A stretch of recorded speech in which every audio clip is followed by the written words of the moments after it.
Welcome to Tenor Tech, where I solve the problems you didn't even know you had. You start by placing the Kurti on a flat surface and aligning vertical grain. This keeps shaping accurate.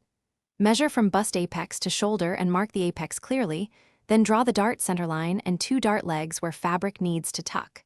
Use chalk or a removable pen so marks disappear after washing. Once done, fold the fabric with right sides together along the centerline. Make sure the dart legs match exactly to avoid uneven shaping when sewn.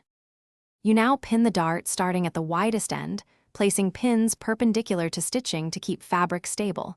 This prevents shifting. Base the dart with long temporary stitches and try the Kurti on to confirm shaping and length.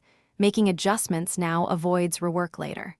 Once fit is correct, sew the dart with a regular stitch, tapering gradually to the point, and securing with a few backstitches at the wide end, but not at the tip so point lies flat after trimming. You finish by trimming the dart point to about 0.5 cm and clipping carefully so the tip lies flat.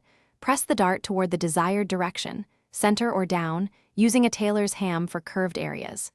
Make sure to use steam and light pressure so fabric doesn't stretch.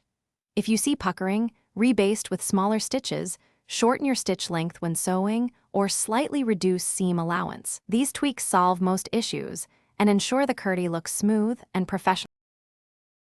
Thanks for watching. Subscribe to keep your life in tune.